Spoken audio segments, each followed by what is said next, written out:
450 ఎకరాల పట్టా ల్యాండ్, ఒక 200-300 ఎకరాలు అసైన్మెంట్ ల్యాండ్.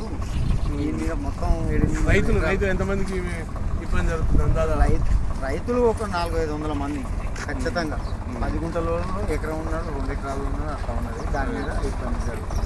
దాని ఇంపార్టెంట్గా ఈ బ్రిడ్జ్ ఒకటి వెంకటరెడ్డి గారు మినిస్టర్గా ఉన్నప్పుడు ఈ రోడ్డు వేయాలని విజ్ఞప్తి చేస్తూ, అదే మేము బోరు యాత్రని సిపిఎం పార్టీ ప్రజా సమస్యలపై బోరు యాత్ర చేస్తుంది కాబట్టి బోరు యాత్రలో భాగంగా బ్రిడ్జ్ చేయాలని కోరుకుంటున్నాం.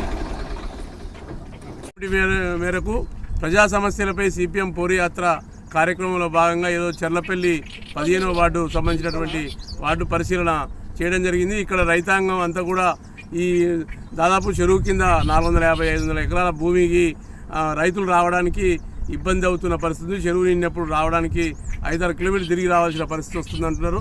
ఇక్కడ ఒక బ్రిడ్జి వేయాలని చెప్పి అనేక సంవత్సరాల నుంచి వీళ్ళు ఇక్కడ రైతాంగం కోరుతూ ఉన్నారు. గత ప్రభుత్వం కూడా ఎస్టిమేషన్ వేసింది, చేస్తామన్నారు, కాలయాపన చేసి దాన్ని దాటేశారు. ఇప్పుడైనా మన మంత్రి రోడ్డు భవనాల శాఖ మంత్రి కోమటిరెడ్డి వెంకరెడ్డి గారు దీని మీద ప్రత్యేక శ్రద్ధ పెట్టాలని చెప్పేసి సిపిఎం పార్టీ తరఫున కోరుతా ఉన్నాం.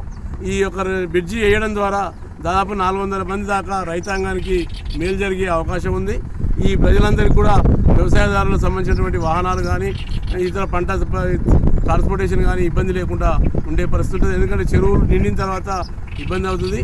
కాబట్టి అనేక సంవత్సరాల నుంచి ఇబ్బంది పడుతున్న వీళ్లకు ఈ యొక్క కార్యక్రమాన్ని చేయాల్సిన అవసరం ఉందని చెప్పి మంత్రి గారిని కోరుతా ఉన్నాం. అదేవిధంగా ఇక్కడ అది కాక చేయకపోతే మేము ఈ సమస్య మీద నిరంతరం కార్యక్రమం కూడా చేస్తాం. రైతాంగాన్ని కదిలించి సంతకాల సేకరణ చేసి జిల్లా కలెక్టర్ గారికి కలిసి విన్నవించడం జరుగుతుంది. సిపిఎం పార్టీ మొత్తం నల్గొండ టౌన్లో ప్రజలు ఎదుర్కొంటున్న సమస్యల మీద ఈ నెల రోజుల పాటు అన్ని వార్డులు పరిశీలన చేసి ప్రజా సమస్యల్ని గుర్తించి వాటి మీద పోరాటాలు చేయడానికి నిర్ణయించుకోవడం జరిగింది. దాంట్లో భాగంగా ఈరోజు చెర్లపల్లికి రావడం జరిగింది.